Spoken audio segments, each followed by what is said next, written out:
Imagine a seguinte cena. Você está em uma reunião de negócios e do outro lado da mesa, o governo de uma das maiores potências nucleares do planeta decide te pagar, com submarinos de guerra, destroyers e navios de combate. Isso parece o enredo de um filme absurdo de ficção, mas aconteceu de verdade. E a empresa que recebeu essa frota militar não foi uma gigante de tecnologia ou de defesa nacional, foi a Pepsi. Em 1989, por causa de um acordo comercial inacreditável, a empresa americana de refrigerantes se tornou por alguns dias a dona da sexta maior frota militar do planeta inteirinho. Mas como as coisas chegaram a esse ponto? Como uma guerra por fatias de mercado entre refrigerantes terminou com a entrega de um arsenal de guerra comunista para uma corporação capitalista? Aperte os cintos porque a história do dia em que a Pepsi desarmou a União Soviética é uma das maiores loucuras do mundo dos negócios. Para entender essa história, nós precisamos voltar no tempo, especificamente para o ano de 1959. O mundo vivia o auge da Guerra Fria. Os Estados Unidos e a União Soviética disputavam a soberania do mundo em todas as áreas possíveis. Nesse cenário tenso, os dois países decidiram fazer um intercâmbio cultural para tentar aliviar a pressão. Os soviéticos fizeram uma exposição em Nova York e os americanos montaram uma grande exposição em Moscou para mostrar como era a vida e a tecnologia de uma família ocidental. Centenas de marcas americanas enviaram seus produtos para a Rússia, e entre elas estava a Pepsi.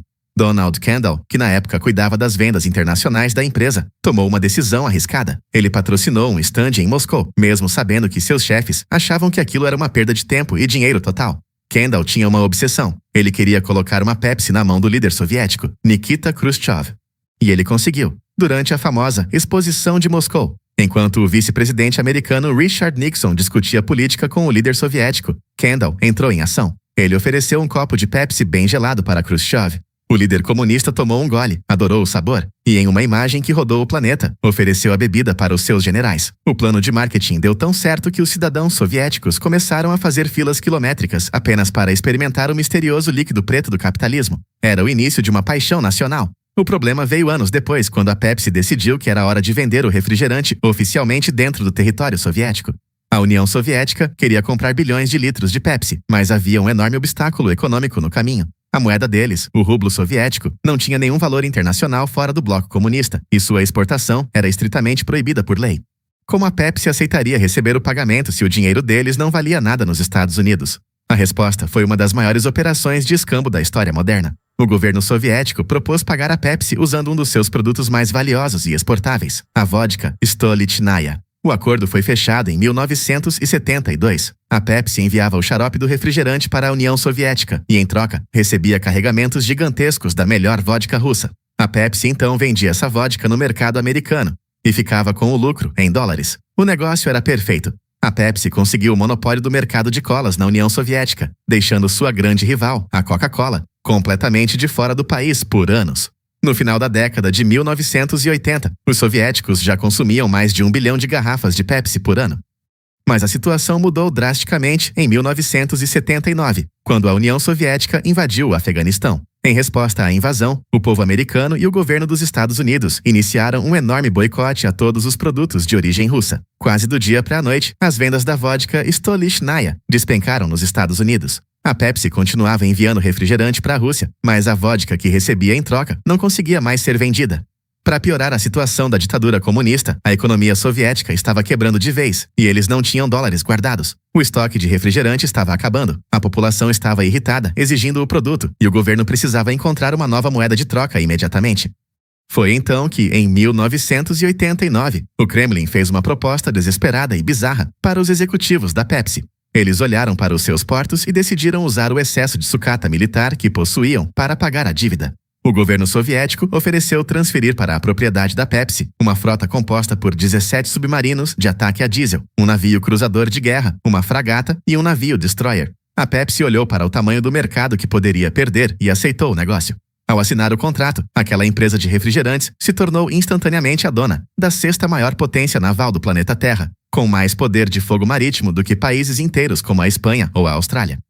Obviamente, a Pepsi não tinha a menor intenção de começar uma guerra marítima contra a Coca-Cola ou criar um exército próprio. Assim que os papéis foram assinados e os navios foram entregues, a diretoria da empresa vendeu toda a frota de navios e submarinos para uma empresa de reciclagem na Suécia, como sucata de ferro velho. O dinheiro dessa venda foi usado para cobrir os custos do refrigerante enviado. Mesmo sabendo do estado precário daqueles navios, A situação gerou piadas históricas. O presidente da Pepsi na época, Donald Kendall, brincou publicamente com o conselheiro de segurança nacional do presidente americano, dizendo a seguinte frase: "Nós estamos desarmando a União Soviética muito mais rápido do que vocês no governo." Infelizmente para a Pepsi, a comemoração durou muito pouco. Animados com o sucesso, em 1990, eles assinaram o que chamaram de o Acordo do Século. Um contrato de 3 bilhões de dólares, onde os soviéticos construiriam navios cargueiros e petroleiros para a Pepsi, em troca de mais refrigerante e da abertura das primeiras lojas da Pizza Hut na Rússia. Mas no final de 1991, a União Soviética entrou em colapso total e se dividiu em 15 países independentes da noite para o dia. O contrato da Pepsi virou um pesadelo logístico. As fábricas de garrafas ficaram em um país, os estoques em outro, e o estaleiro que estava construindo os navios de pagamento ficou na Ucrânia, que agora exigia sua própria parte em dólares e não aceitava mais refrigerante. Enquanto a Pepsi passava anos tentando resolver esse quebra-cabeça jurídico e recuperar seus investimentos no meio do caos político, a Coca-Cola aproveitou a oportunidade perfeita. A rival entrou com tudo no novo mercado livre da Rússia, comprou fábricas locais a preços muito baixos, investiu pesado em publicidade moderna e rapidamente tomou a liderança do mercado que a Pepsi havia demorado décadas para construir. A história da frota militar da Pepsi serve como uma grande lição para o mundo dos negócios. No mercado globalizado, não basta ter uma estratégia de marketing genial ou um produto que todo mundo ama. Você precisa entender a geopolítica e os riscos do sistema financeiro. A Pepsi arriscou tudo, operou como um estado soberano, mas descobriu que nem mesmo uma frota de submarinos é capaz de garantir o topo do mercado para sempre.